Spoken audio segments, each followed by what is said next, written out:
하나님의 말씀은 사도행전 2장 14절에서 21절까지의 말씀입니다. 사도행전 2장 14절에서 21절까지의 말씀입니다. 사도행전 2장 14절에서 21절까지의 말씀 우리가 함께 한 구절씩 봉독하도록 하겠습니다. 제가 먼저 읽겠습니다.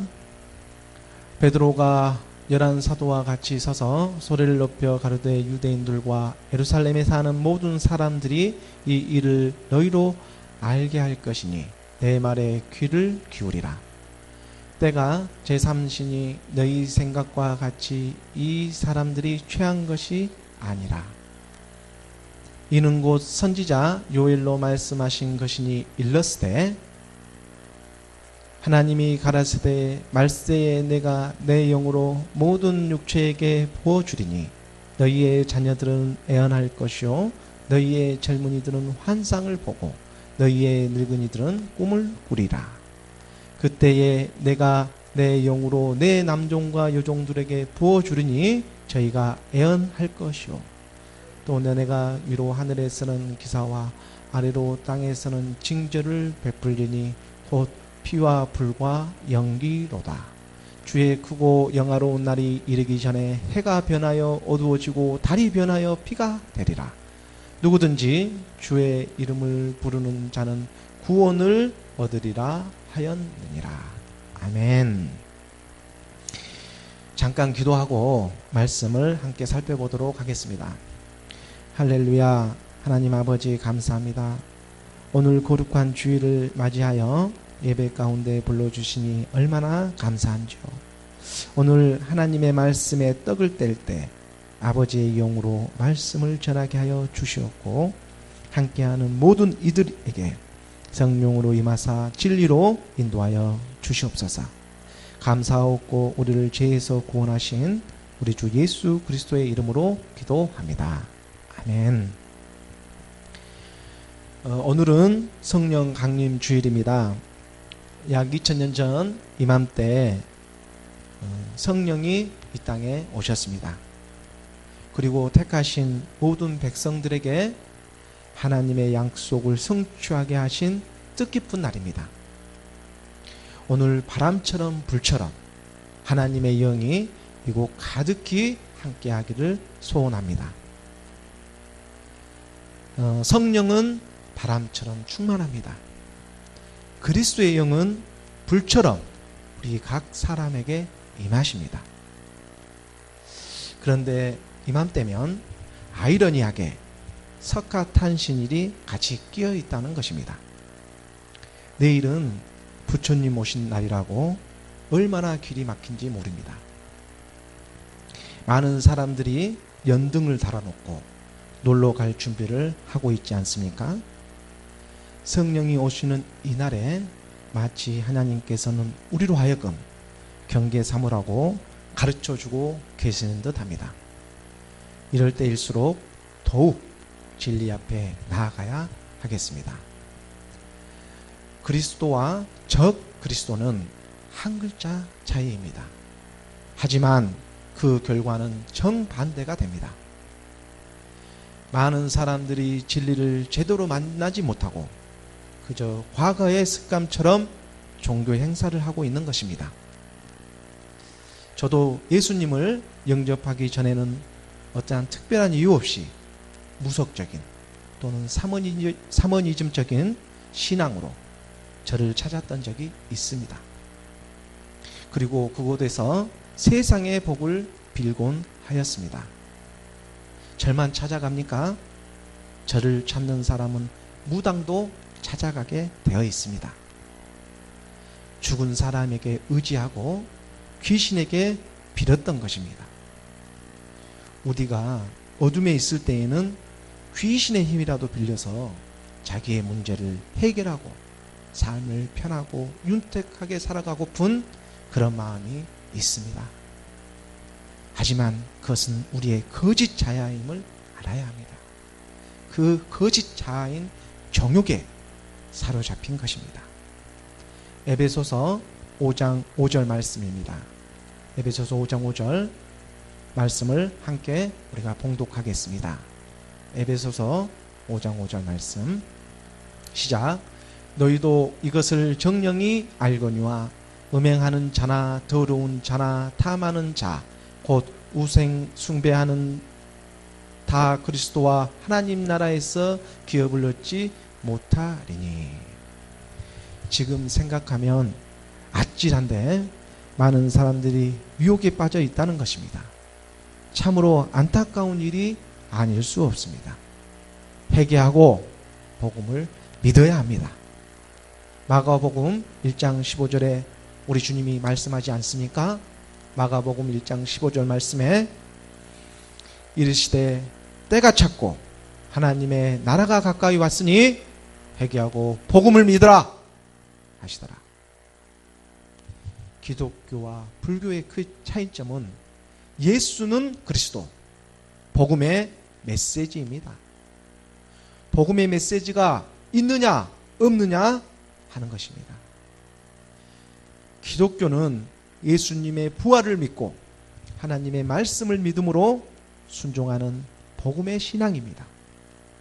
그에 반해 불교는 부처처럼 스스로의 득도를 통해 해탈에 이르는 무아지경의 세계를 말합니다. 쉽게 말씀드리면 불교에서는 자기의 의지나 고행으로 육체로부터 스스로 자유로워진다고 말합니다. 즉 생로병사로부터 자유로워야 한다는 뜻이 해탈이라는 의미인데 그렇다면 부처는 과연 해탈을 하였습니까?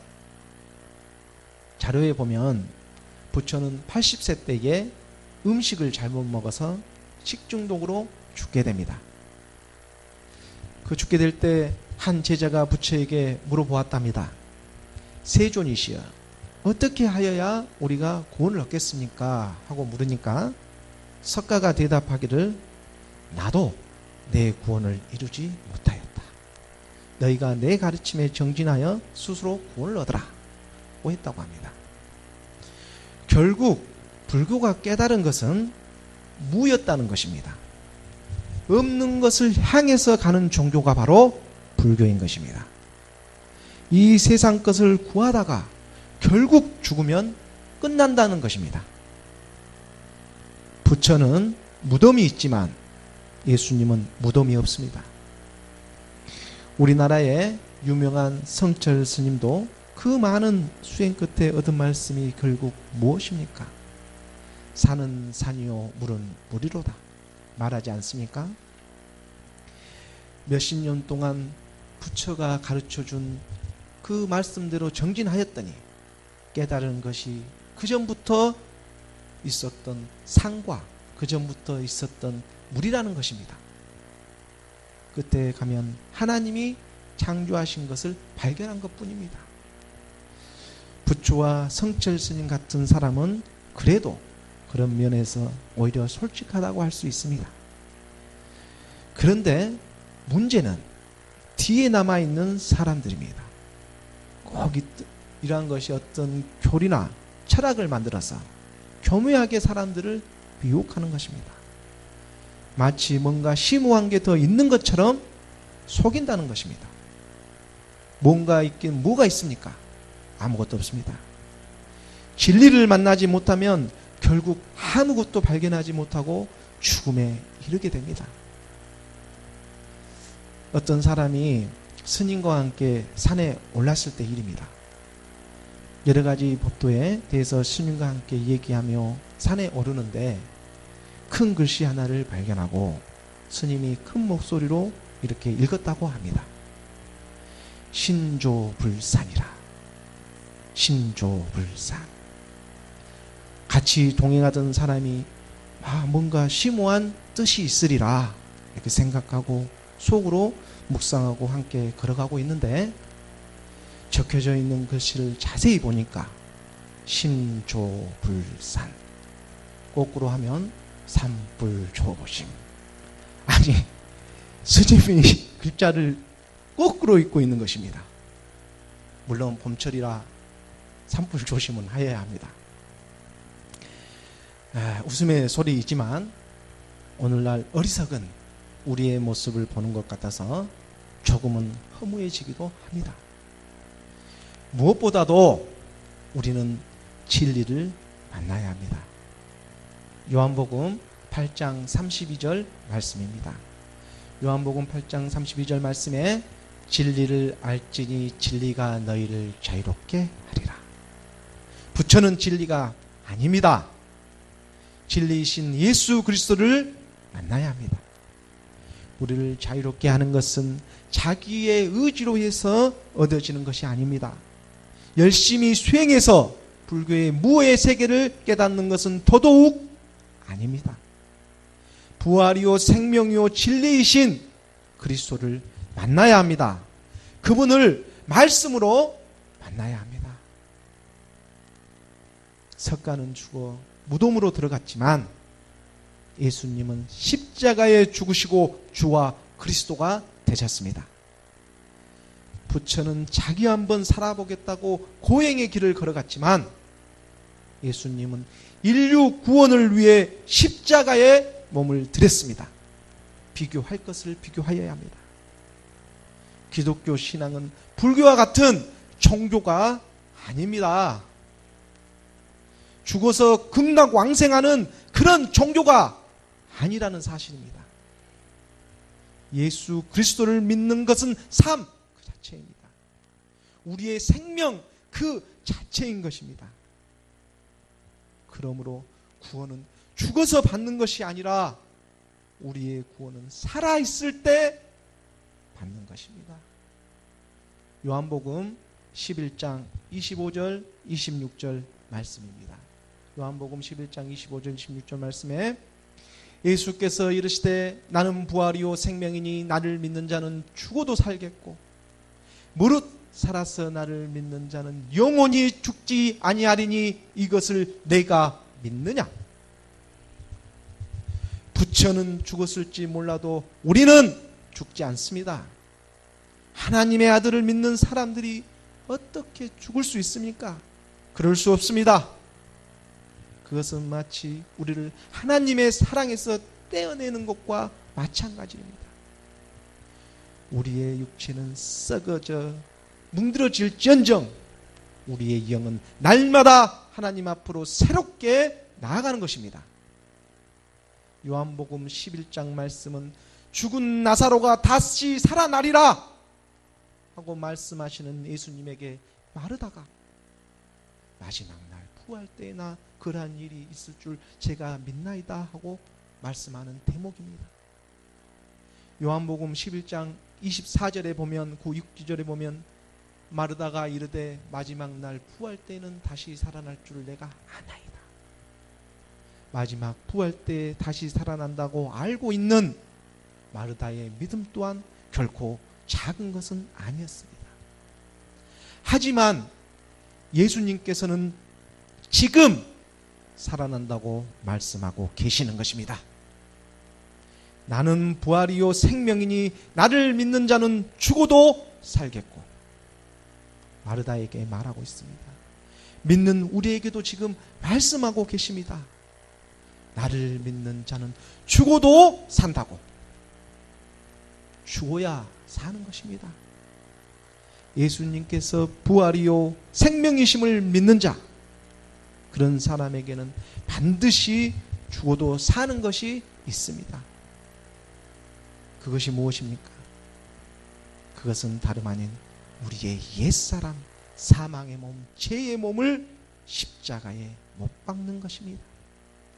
우리의 옛사람은 반드시 죽어야 합니다. 옛사람이 죽어 새 사람으로 사는 것입니다. 로마서 6장 6절에 하나님의 말씀입니다. 우리가 함께 읽겠습니다. 시작. 우리가 알거니와 우리의 옛사람이 예수와 함께 십자가에 못 박힌 것은 죄의 몸이 죽어 다시는 우리가 죄에게 종노를 하지 아니하려 함이니. 죄에게 충노를 하지 않기 위해서는 우리의 옛사람을 그리스도와 함께 십자가에 못 박아야 합니다. 로마서 7장 24절 말씀입니다. 로마서 7장 24절 말씀. 오라 나는 공고한 사람이로다. 이 사망의 몸에서 누가 나를 건져내랴. 이 사망의 몸에서 건져낼 분은 오직 한 분, 말씀이신 그리스도 우리 주님뿐입니다. 에베소서 4장 22절 말씀도 한 구절 더 보도록 하겠습니다. 에베소서 4장 22절 말씀에도 너희는 유혹의 욕심을 따라 썩어져가는 구습을 따르는 옛사람을 벗어버리고, 썩어져가는 옛사람을 벗어버리라고 성경은 정말로 여러 곳에서 우리들에게 권면으로 말씀하고 가르치고 계십니다. 무릇 살아서 나를 믿는 자는 영원히 죽지 아니하리니 이것을 내가 믿느냐. 여기서 무릇 살아서 할 때 무릇은 모든이라는 오래 의미를 가지고 있습니다. 그러므로 모든 사람의 하나님의 사람들은 죽는 것이 아니라 모든 하나님의 사람들은 하나님에게 돌아가는 것입니다. 원래 계획했던 그 자리로 다시 돌아간다는 것입니다. 잠언서 8장 23절 말씀입니다. 잠언서 8장 23절 말씀에 만세 전부터 태초부터 땅이 생기기 전부터 내가 세움을 받았나니. 하나님의 사람들은 죽는다고 말하지 않습니다. 하나님의 품으로 돌아간다고, 만세 전에 계획했던 본 고향으로 돌아간다고 말하는 것입니다. 사람이 그래서 죽으면 돌아가셨다고 말하듯이 우리의 본 모습으로 하나님께서 예비하신 그 모양으로 돌아가는 것입니다. 이런 천국의 소망을 갖고 살아가는 저와 여러분이 되기를 예수 그리스도의 이름으로 축원합니다. 오늘 본문 말씀 사도행전 2장 14절 말씀입니다. 사도행전 2장 14절 말씀 함께 봉독하겠습니다. 베드로가 11사도와 함께 서서 소리를 높여 이르되 유대인들과 예루살렘에 사는 모든 사람들이 이 일을 너희로 알게 할 것이니 내 말에 귀를 기울이라. 모든 사람들아, 이 일을 너희로 알게 할 것이니 내 말에 귀를 기울이라. 오순절날 예루살렘 다락방에 성령이 강림하였습니다. 오직 성령이 너희에게 임하시면 너희가 권능을 받고 예루살렘과 온 유대와 사마리아와 땅끝까지 이르러 내 증인이 되리라 하신 그 예수님의 말씀을 제자들을 통해 이제 성취되어져 가는 그 첫걸음을 내딛고 있습니다. 베드로가 11사도와 함께 서서 말씀을 전하고 있습니다. 헬라와 로마 시대에는 대중들 앞에서 연설을 할 때 보통 서서 이렇게 말을 했습니다. 그리고 본문에 베드로 혼자만 서서 복음을 전하는 것이 아닙니다. 11사도와 함께 복음을 전하는 모습을 우리가 발견할 수가 있습니다. 이제 복음은 한 사람만이 외치는 그러한 때가 지나갔습니다. 하나님의 영이 2000년 전 오순절을 시점으로 모든 만민에게 부어지고 있기 때문입니다. 그래서 우리가 영안을 열고 하나님을 좀 더 알아가기를 소원할 때 여러 가지 통로를 통해서 어떤 같은 메시지를 우리가 접할 때가 있지 않습니까? 우리의 마음이 원하는 소리를 성령이 미리 알고 진리로 이끌어 주시는 것입니다. 베드로와 제자들은 이제 더 이상 작은 소리로 숨어서 복음을 전하지 않았습니다. 소리를 높여서 큰 목소리로 복음을 전하기 시작합니다. 우리 안에 머물러 있는 복음의 소리들이 밖으로 나오기 시작하는 것입니다. 예수님에게 붙잡혀 갈 때에 비겁하게 도망치고 무려 3번씩이나 부인하였던 제자들과 베드로의 모습은 사도행전에서 이제 더 이상 찾아볼 수가 없습니다. 그렇다면 대체 무엇이 제자들을 이렇게 만들었습니까? 십자가의 사랑입니다. 십자가에서 부활하신 그리스도와 함께 성령이 임한 것입니다. 십자가로 가신 예수님이 정말로 하나님의 아들이었구나. 머리로서 그렇게 교리로서만 알고 있었지만 그것이 아니라 실상에서 만난 것입니다. 이렇듯 초대교회의 복음은 정말로 살아있었습니다. 그 살아있는 복음은 우리의 의지나 생각, 감정으로 알아지는 것이 아니었습니다. 바로 하나님으로부터 오는 그 성령이 우리 가운데 임하는 것입니다. 오늘날 성령이 모든 만민에게 부어지고 있는데 과연 우리는 그 영을 담을 수 있는 좋은 밭을 가지고 있습니까? 마태복음 13장 19절에서 23절까지의 말씀입니다. 마태복음 13장 19절에서 23절까지의 말씀입니다. 아무나 천국 말씀을 듣고 깨닫지 못할 때는 악한 자가 와서 그 밤에 부러진 것을 빼앗나니 이는 곧 길가에 부러진 자요. 길가에 부러진 밭이 되어서는 안 됩니다. 20절 돌밭에 부러졌다는 것은 말씀을 듣고 즉시 기쁨으로 받되 21절 그 속에 뿌리가 없어 잠시 견디다가 말씀으로 말미암아 환난이나 박해가 일어날 때는 곧 넘어지는 자요. 돌밭에 부러져도 안 됩니다. 잠시 견디다가 말씀을 받아내지 못합니다. 22절 가시 딸기에 뿌려졌다는 것은 말씀을 들으나 세상의 염려와 재물의 유혹에 말씀이 맡겨 결실하지 못하는 자요. 가시 딸기밭에 뿌려져도 세상 유혹에 넘어져 결실을 맺지 못합니다. 23절 말씀입니다. 좋은 땅에 뿌려졌다는 것은 말씀을 듣고 깨닫는 자니 결실하여 어떤 것은 100배, 어떤 것은 60배, 어떤 것은 30배가 되느니라 하시더라.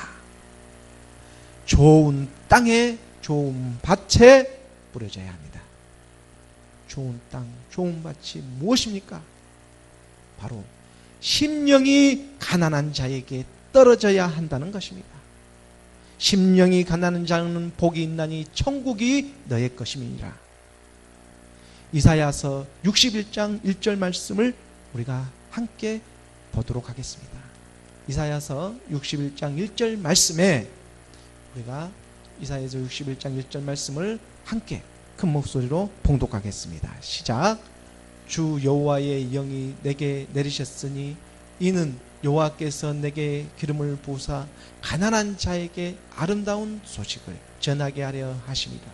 나를 보내사 마음이 상한 자를 고치며 포로된 자에게 자유를, 갇힌 자에게 노임을 선포하며. 주 여호와의 영이 우리에게 내립니다. 오순절 예루살렘 다락방에 임했던 주의 성령이 오늘날 우리에게도 동일하게 허락하고 계시는 것입니다. 여호와께서 내게 기름을 부으사 가난한 자에게 아름다운 소식을. 여기서 가난한 자란 세상적으로 돈이 없거나 물질적으로 부족한 사람을 뜻하는 것이 아닙니다. 히브리어 아나우는 겸비한 자, 겸손한 자라는 의미입니다. 성경에 말하는 겸손한 자는 무엇입니까? 바로 좋은 밭인데 하나님을 절대적으로 의지하는 사람을 말합니다. 예수가 그리스도의 심을 깨달아 오직 그분에게만 의지하는 사람을 겸손한 자, 즉 심령이 가난한 자라고 말하는 것입니다. 우리의 심령은 가난합니까? 겸손한 자에게는 하나님의 은혜가 바람처럼 불처럼 임하는 것입니다. 잠언서 3장 34절 말씀입니다. 잠언서 3장 34절 말씀에 진리로 그는 거만한 자들 비웃으시며 겸손한 자에게 은혜를 베푸시나니. 겸손한 자에게 은혜 베푸시는 하나님. 하나님은 겸손한 자에게 은혜 베푸시는 분이심을 아시기 바랍니다. 오직 하나님을 의지하고 나아갈 때 하나님의 은혜가 우리 가운데 임하는 것입니다. 그러므로 우리가 구원을 확신하는 것은 십자가의 은혜가 우리에게 넘치기 때문입니다. 우리의 삶 가운데서도 예수 그리스도의 은혜를 정말로 경험하시기 바랍니다. 바로 말씀이 있는 곳에 하나님의 은혜가 함께하고 계십니다. 십자가의 은혜가 없이는 구원의 확신을 가질 수 없습니다. 가난한 심령, 오직 주님만을 의지하는 저와 여러분이 되기를 소망합니다. 사도행전 2장 15절 말씀입니다. 사도행전 2장 15절 말씀 함께 봉독하겠습니다. 시작. 때가 제3신이 너희 가운데 같이 이 사람들이 취한 것이 아니라, 때가 제3신이 너희 생각과 같이 이 사람들이 취한 것이 아니라. 다른 사람들이 좀 취했다고 조롱하고 있는 사람들도 그때 있었습니다. 이스라엘은 우리나라보다 6시간 정도가 늦습니다. 제3시라고 하면 6시간을 더해서 우리 시간으로는 오전 9시라고 생각하면 됩니다. 제3시에 예수님도 십자가에서 죽으시는데요. 베드로는 오전 9시에 누가 술에 취한 사람이 있겠느냐고, 그것도 한두 명도 아니고 120명이 넘는 사람이 한꺼번에 취해서 지금 술주정하고 있겠느냐고 비아냥거리는 유대인들에게 반론을 하고 있습니다. 사도행전 2장 4절에 보면 그들이 다 성령이 충만함을 받고 영이 말하게 하심을 따라 다른 언어들로 말하는 모습에 모두 놀라고 있기 때문입니다. 예수님이 부활하시고 50일째 되는 날 정말로 엄청난 일이 예루살렘에서 일어난 것입니다.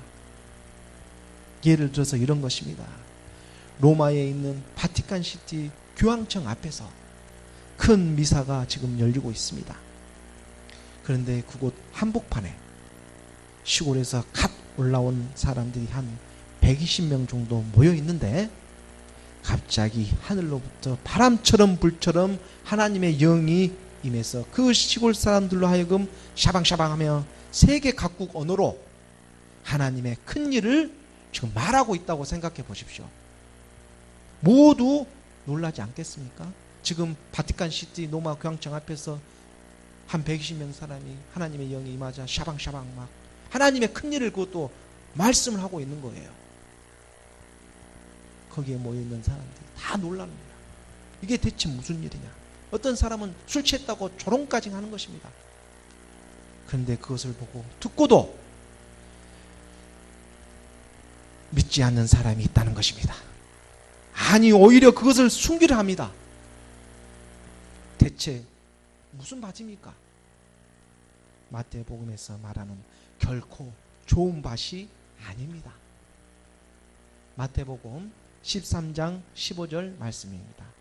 마태복음 13장 15절 말씀에 이 백성들의 마음이 완악하여져서 귀는 듣기에 둔하고 눈은 감았으니 이는 눈으로 보고 귀로 듣고 마음으로 깨달아 돌이켜 내게 고침을 받을까 두려워함이라 하였느니라. 예수 그리스도로 나오는 것이 두려워. 사탄 마귀에 잡혀 있습니다. 사탄 마귀는 자기의 소유를 뺏기지 아니라고 끝까지 버틸 때까지 버팁니다. 마귀는 이러한 속성을 가지고 있다는 것을 여러분은 잘 아시기 바랍니다. 이런 이유는 예수님이 하셨던 것처럼 말씀으로 대적해야 합니다.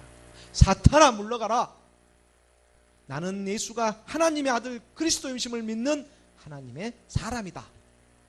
하고 선포하시기 바랍니다. 하나님의 말씀은 살아있고 활력이 있어 좌우의 날선 어떤 것보다 예리하여 홍과 영과 및 관절과 골수를 찔러 쪼개기까지 하며 우리의 생각과 우리의 모든 것을 판단하시고 감찰하신다고 그렇게 말씀하고 계십니다. 하나님의 말씀은 능력이 있습니다. 믿음으로 선포하시기 바랍니다. 어둠에 눌려 있고 우울증에 시달리고 사람들이 무섭고 미울 때가 있습니다. 기쁜 일을 좀 하려고 하는데 선한 우리의 이러한 마음의 뜻대로 안 될 때가 있습니다. 세상을 정말 바라보면 가슴이 답답하고 울고 싶을 때가 한두 번이 아닙니다. 주님을 의지하여야 합니다. 우리는 연약합니다. 육체는 죽어서 한 줌의 흙도 남지 않습니다. 예수 그리스도 우리 주님께 모든 것을 의지하시기 바랍니다. 반드시 우리 주님은 새 힘을 주십니다. 그리고 선포하십시오. 나는 옛사람 사망의 몸은 십자가에 못 박았다. 사탄아 물러가라. 나는 예수가 하나님의 아들 그리스도심을 믿는 하나님의 사람이다. 이렇게 선포하시기 바랍니다. 처음에는 좀 어색하고 낯설을 수 있습니다. 또 누군가 듣는다면 비웃을 수도 있습니다. 하지만 포기하지 말고 외치십시오. 선포하십시오. 나는 옛사람 사망의 몸, 제 몸은 십자가에 못 박았다. 예수는 그리스도 하나님의 아들이심을 나는 믿는다. 그 말씀의 선포가 우리 가운데에서 터져 나와야 하는 것입니다. 주의 영이 우리와 함께 하십니다. 당신을 사랑하는 그분이 당신의 입술에서 선포되어지는 그 고백을 지금 기다리고 계시기 때문입니다. 오늘 본문 사도행전 2장 17절 말씀입니다. 함께 봉독하겠습니다. 사도행전 2장 17절 말씀 시작. 하나님이 말씀하시기를 말세에 내가 내 영을 모든 육체에 부어주리니 너희의 자녀들은 애언할 것이요 너희의 젊은이들은 환상을 보고 너희의 늙은이들은 꿈을 꾸리라. 선지자 요엘을 통해서 말씀하신 것을 베드로는 구약에서 인용하고 있습니다. 오순절 성령과 그리스도 영이 임한 것은 우연한 그런 돌발적인 일어난 사건이 아니라 예언자를 통해서 충분히 준비되고 예언된 말씀을 성취시키는 하나의 증거였습니다. 그래서 사도행전 2장 17절부터 21절까지 요엘서 본문의 말씀을 베드로는 인용하고 있는 것입니다. 요엘서 2장 28절 말씀을 우리가 보도록 하겠습니다. 요엘서 2장 28절 말씀에 그 후에 내가 내 영을 만문에게 부어주리니 너희 자녀들이 장래일을 말할 것이요 너희 젊은이는 꿈을 꾸며 너희 늙은이는 꿈을 꾸며 너희 젊은이는 이상을 볼 것이며 자녀들은 애언할 것이요 청년들은 환상을 보고 아비들은 꿈을 꾸리라. 주의 영이 임하면 성령이여 임하소서. 오늘 우리가 이렇게 뜨겁게 찬양을 드렸던 것처럼 성령이 오늘날 우리에게 임하시고 있습니다.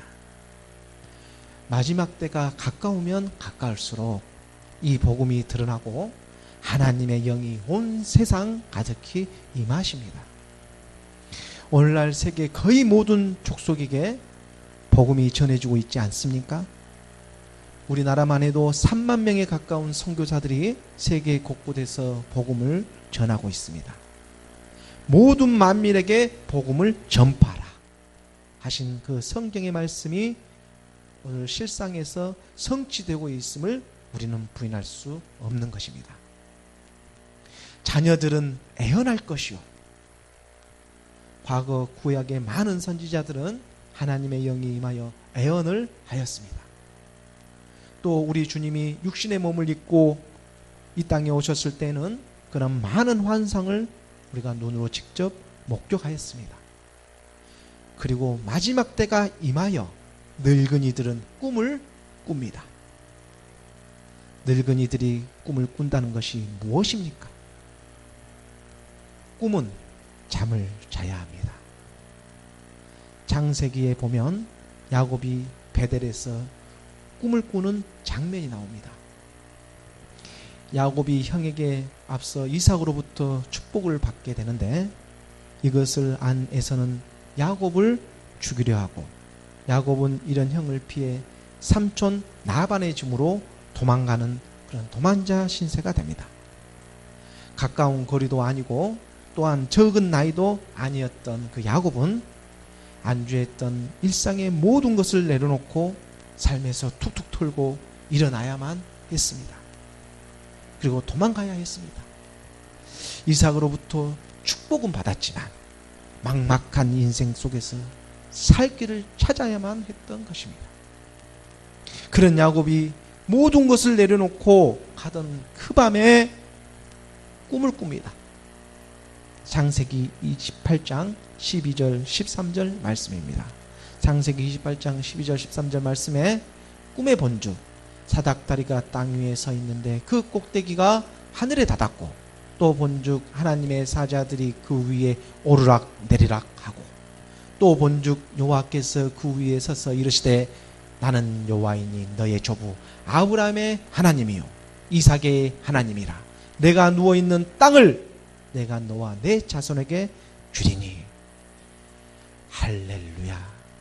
하나님께서 꿈속에서 만나 주십니다.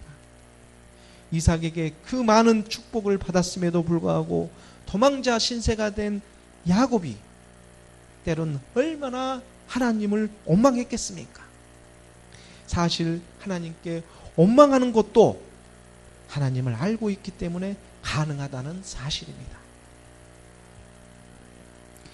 야곱의 그 원망함과 서운함에 하나님은 위로하는 것이 아니라 오히려 더욱 힘을 빼게 해서 도망자 신세를 만듭니다. 그리고 아예 잠이 들게 하시고 그때 비로소 만나 주시는 것입니다. 야곱이 잠자지 않으면 하나님이 일할 수가 없습니다. 도무지 자기 잘난 맛에 사는 사람입니다. 교만함은 하늘을 찌릅니다. 다혈질에다가 성격이 얼마나 급합니까? 자기 의가 꽉 차 있습니다. 그렇기 때문에 하나님이 도무지 일할 틈이 없습니다. 하지만 하나님은 사랑이시라. 당신을 향한 그 원망함을 당신을 알고 있다는 그 이유 하나로 하나님은 만나 주시는 것입니다. 이삭은 예수 그리스도의 예표입니다. 오늘날 예수 그리스도를 만난 우리는 어떠합니까? 자기의 생각과 자기의 뜻으로 십자가를 지려고 하고 있지는 않습니까? 자기를 부인하지 않고 십자가를 지고 있지는 않습니까? 십자가를 진다고 하면서 당신이 지고 있는 십자가는 대체 어떠한 십자가입니까? 남보기에 그럴듯한 십자가를 지고 있지는 않습니까? 목사라는 타이틀에 장로, 권사, 안수의십사라는 타이틀에 노회장, 총회장이라는 그런 타이틀에 세상과 똑같은 그런 인생의 십자가를 지고 있지는 않으시냐 이 말입니다. 큰 교회 한다고 목에 힘이 들어가 있고 작은 교회 한다고 의기소침해 있지는 않느냐 이 말입니다. 그게 십자가입니까? 교회에서부터 육체의 정욕을 십자가에 못 박아야 합니다. 하나님은 그런 분이 아닙니다. 옛사람 사망의 몸, 죄의 몸을 십자가에 못 박아야 합니다. 그렇지 못한다면 차라리 야곱처럼 잠을 자십시오.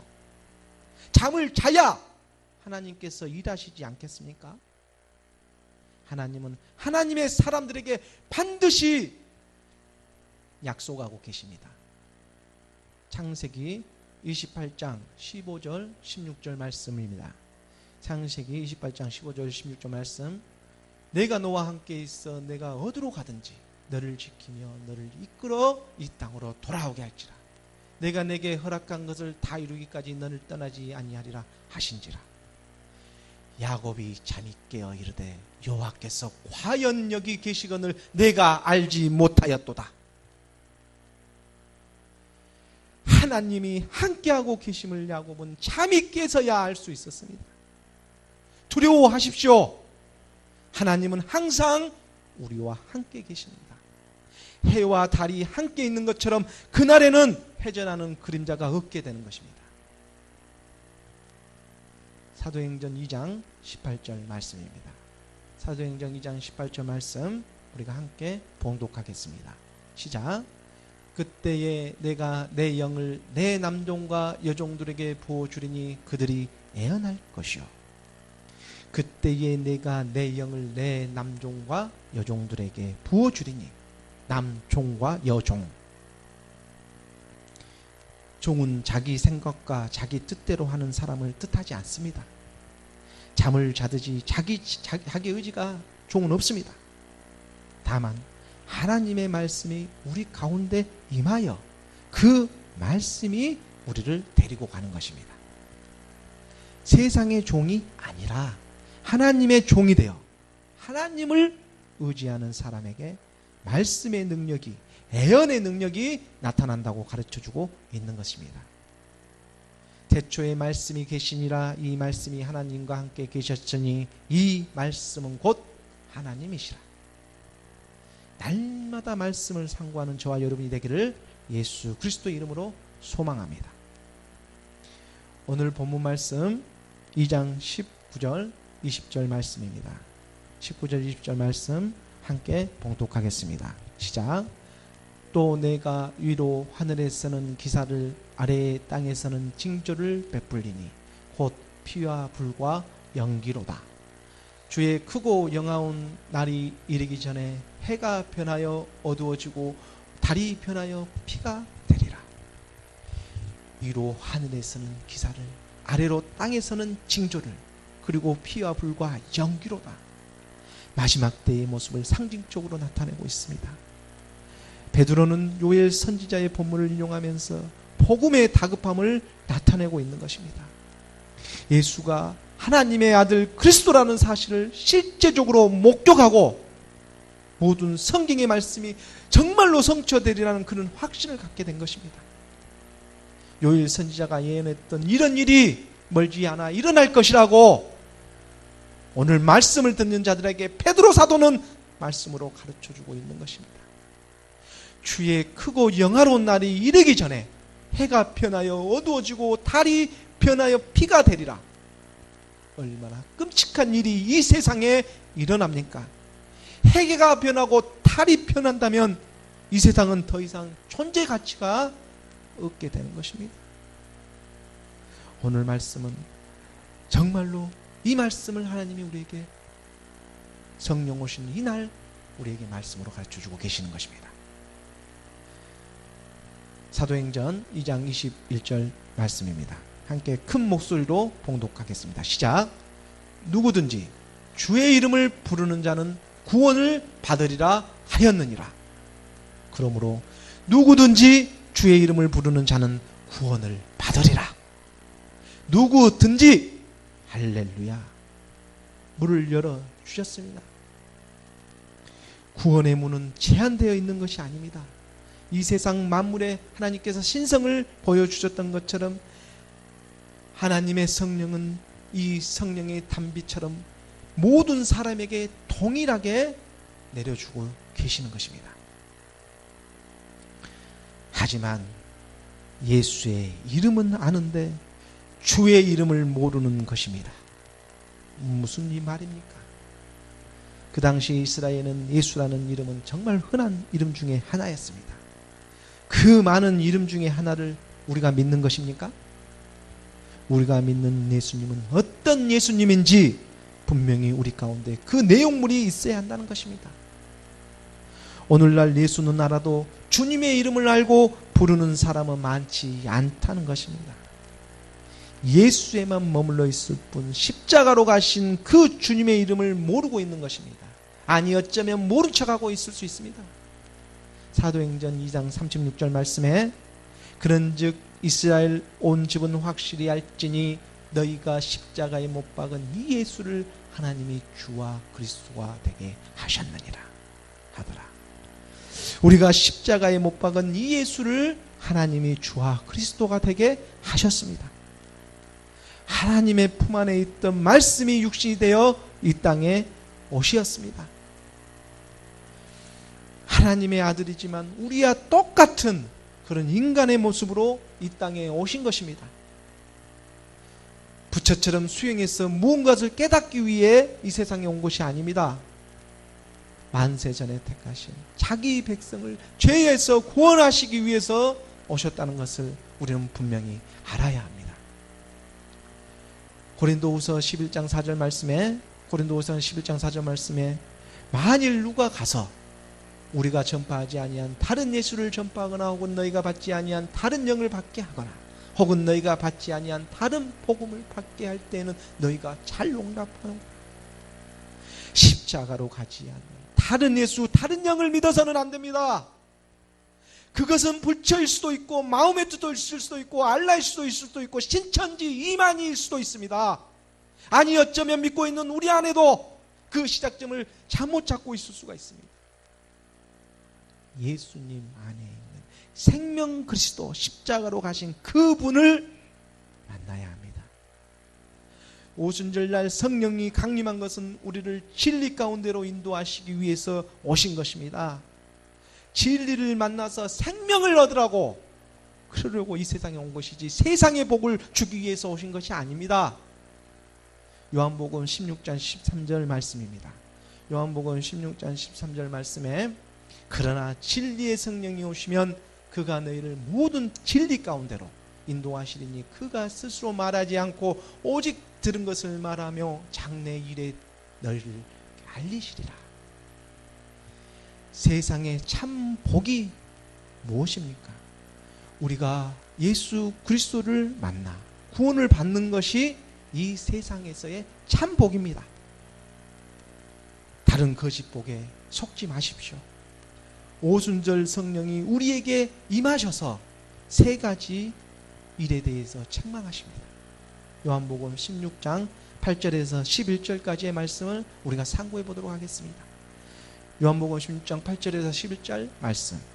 먼저 8절 말씀에 보면 그가 와서 죄에 대하여 의에 대하여 심판에 대하여 세상을 책망하시리라. 보혜사 성령님이 오셔서 죄에 대해서 의에 대해서 심판에 대해서 세상을 책망하신다고 말합니다. 먼저 9절에 세상에 대하라 하면 그들이 나를 믿지 아니하며, 그들이 나를 믿지 않는 것이 무슨 말입니까? 성경에서 죄라고 하는 것은 그들이 나를 믿지 않는 것이라고 말합니다.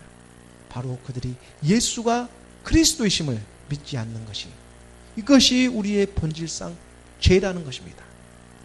이 죄를 회개하고 용서받아야 합니다. 예수가 하나님의 아들인 그리스도였다, 이거입니다. 이걸 몰랐던 것을 회개해야 한다는 것입니다. 그 예수님이 바로 의에 대하여라 하면 10절 말씀에 의에 대하여라 하면 내가 아버지께로 가니 너희가 다시 나를 보지 못하며. 하나님의 의가 무엇입니까? 예수님이 아버지께로 가는 것이라고 말씀합니다. 무슨 뜻입니까? 우리의 죄로 인해 예수님께서 십자가에 몸을 들이시어 죽는 것이 하나님의 의라는 것입니다. 그리고 그 의로운 길을 누구든지 열어 놓으셨습니다. 예수님이 십자가의 몸을 드렸던 것처럼 우리도 옛사람 사망의 몸, 죄의 몸을 그리스도와 함께 십자가에 못 박아야 한다는 것입니다. 성령 받으라, 성령 받으라, 십자가에 못 박으라, 못 박으라, 성령이 가르쳐 주시는 것입니다. 11절 말씀입니다. 11절 말씀에 심판에 대하여라 하면 이 세상 임금이 심판을 받았습니다. 예수님이 십자가에서 죽으시고 사망 권세를 이기셨습니다. 우리는 죽지 않습니다. 예수께서 십자가에 죽으시고 주와 그리스도가 되셨기 때문입니다. 그러므로 주의 그 이름에는 그로 말미암아 권세가 있는 것입니다. 그때 비로소 하나님의 권세가, 그 이름을 부르는 자 바로 그가 하나님의 자녀이며 하나님의 백성이 되는 것입니다. 예수는 그리스도, 그 가난한 심령으로 주의 이름을 부르는 저와 여러분이 되기를 예수 그리스도의 이름으로 축원합니다. 기도하겠습니다.